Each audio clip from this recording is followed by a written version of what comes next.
Assalamualaikum warahmatullahi wabarakatuh. Nabi Saleh alaihissalam tidak pernah bersedih hati karena kaum Tsamud masih saja meragukan kenabiannya. Nabi Saleh alaihissalam terus saja berdakwah. Namun sayang, kaum Tsamud masih saja menolak ajaran Nabi Saleh alaihissalam.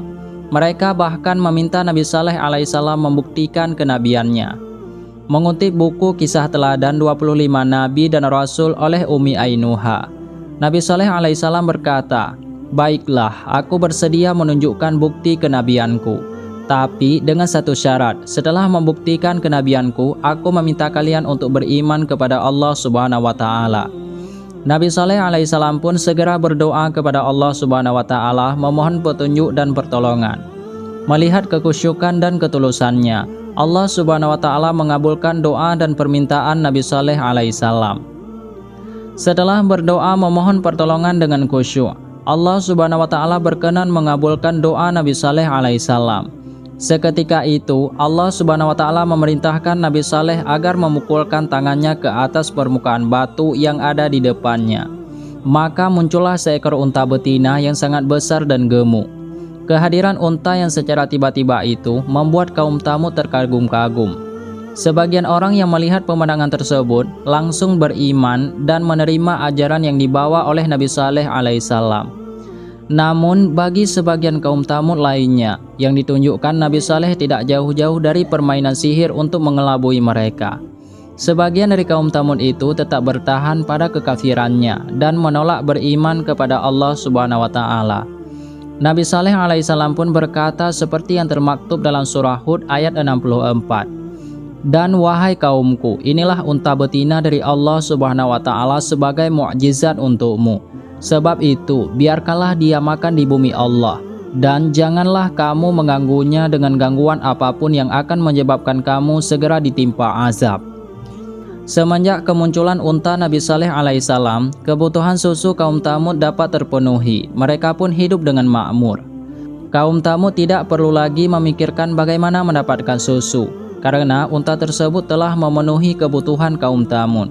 Sayangnya, kehadiran unta Nabi Saleh alaihissalam membuat orang yang memiliki kedudukan di Tsamud gelisah.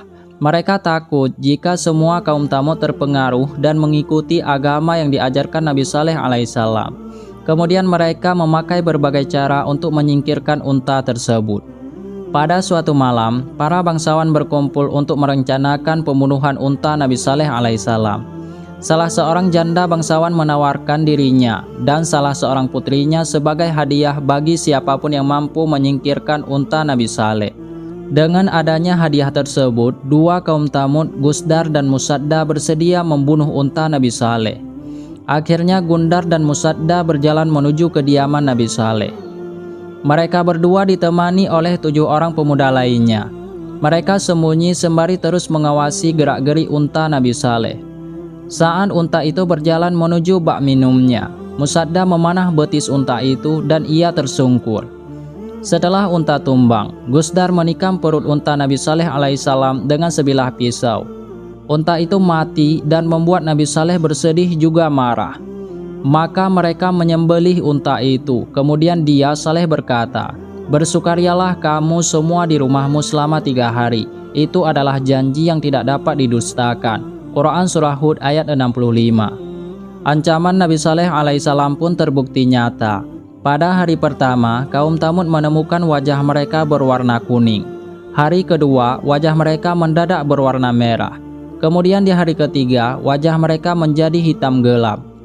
Pada hari ketiga inilah Allah Subhanahu wa Ta'ala memerintahkan kepada Nabi Saleh alaihissalam untuk meninggalkan daerah tersebut, sebagaimana firman Allah Subhanahu wa Ta'ala dalam surah Hud ayat 66.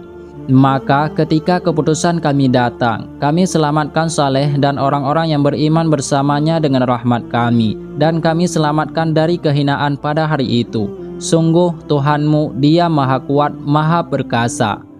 Azab Allah Subhanahu wa Ta'ala pun turun di hari keempat. Saat Gundar dan Musadda hendak membunuh Nabi Saleh alaihissalam, tiba-tiba saja batu besar menimpa kepala mereka dan mereka pun mati dalam keadaan kafir. Setelah kepergian Nabi Saleh alaihissalam, kaum Tsamud pun dilanda kepanikan. Mereka mencari-cari Nabi Saleh untuk bertaubat. namun sudah terlambat, azab pun turun saat itu juga. Allah Subhanahu wa taala berfirman dalam surat Hud ayat 67 sampai 68. Kemudian suara yang mengguntur menimpa orang-orang zalim itu, sehingga mereka mati bergelimpangan di rumahnya, seolah-olah mereka belum pernah tinggal di tempat itu. Ingatlah, kaum Tsamud mengingkari Tuhan mereka. Ingatlah, binasalah kaum Tsamud. Wallahu a'lam bishawab.